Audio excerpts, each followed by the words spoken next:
and more houses being built, but we can't seem to buy any of them because they cost so much. The price of housing has gone through the roof. Does that mean we're in a housing bubble? Will that burst? Will the economy crash and will we all die? Let's find out. So what are housing bubbles? What causes them? And why should we be worried if they break? A bubble is basically just a price limit around an item. So the more expensive that item is, the bubble becomes bigger. If the price suddenly gets down or drops, then we say that that bubble bursts. So what affects the price bubble of a house? 4 things, right? The first is the supply of those houses. If there are not enough houses being built in time for the people who want to live in them, and people need to live in a house, then the price of existing houses will climb. Secondly is demand. People have a demand for different types of housing, for location of housing. When more people move into a city or a specific area, they want more houses there. The higher the demand, the higher the pricing. But not everyone buys houses just to live in them. And that's where the investors come in, because buying a house is a great investment, right? So people buy houses sometimes just to rent them, and when more people want to buy houses, again, the price of those houses will increase. And last but not least is capital. When there's more money in the economy, when say there are cheaper loans, right, then you will have more money to buy those houses, and then the prices of the houses will increase.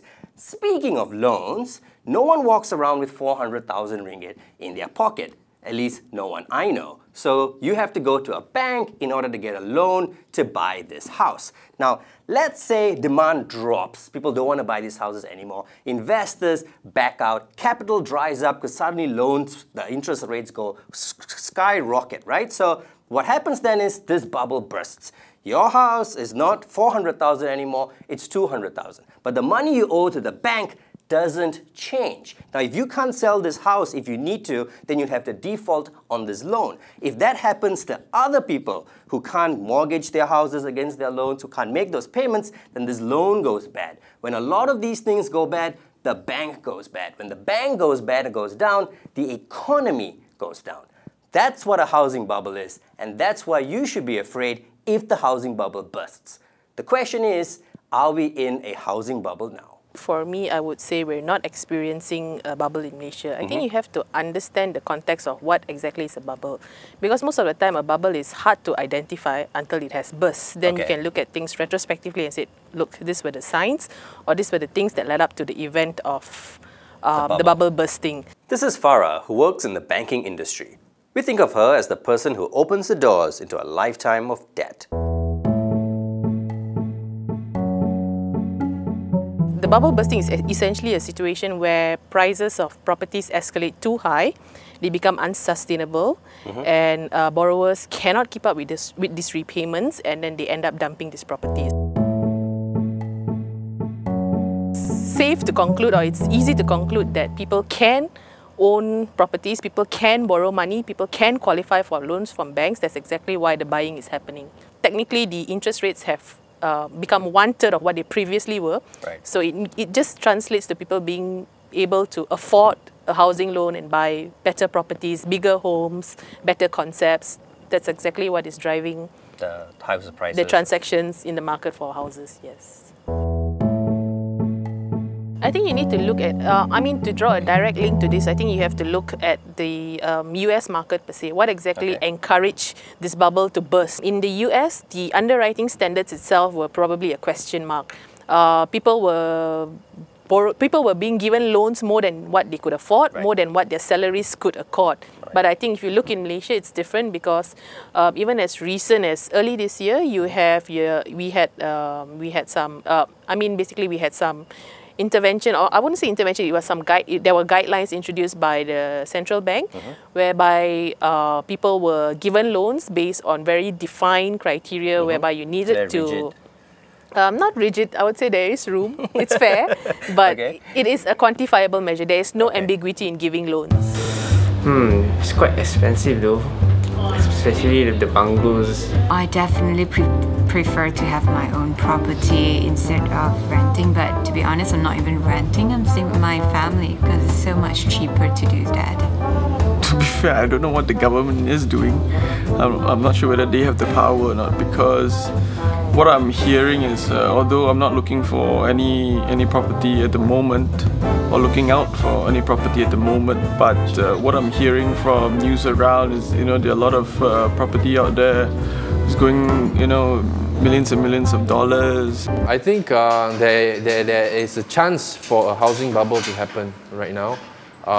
Certainly, the prices in certain areas in Malaysia are much higher than you would expect. Sorry, I haven't been here. This is Vincent, who brought us into his empty house where we sat on his large couch and we talked about his first time buying a house. A guy needs to have his own place, and sooner or later, a person will need to have a house to live in. So I realized that earlier on in my life. So I decided to save up and buy this place. You bought this house for how much?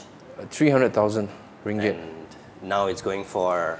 Now I heard the price is 500,000. I'm very happy to hear that. If you could buy this house again today, would you buy this house? At this price? At this no price? way, man. The price of the house definitely is increasing if you compare it to if you compare it to our salary.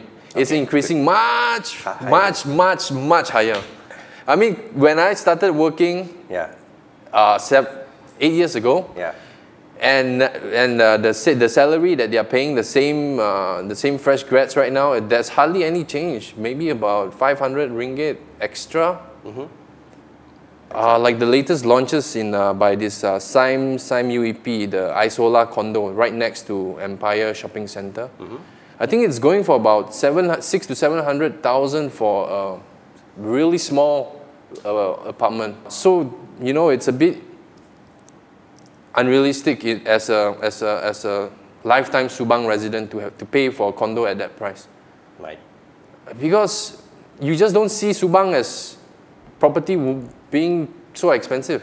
It's not worth that much. Historically, Subang has always been a satellite city. It's never been a major city, and now it's having major city prices. So what we've learned today is that while everyone needs a place to stay, it's so hard to find a place to stay that has the right facilities, provides you with security, and is the right distance from work, family, and from play. And because it's so hard to find all these things, the property prices have gone up so much over the last few years. What's really worrying though is that that increase is not matched by the increase in salaries. So while say in the last 8 years salaries haven't really gone up that much, the prices of housing has gone up so much more in that same amount of time.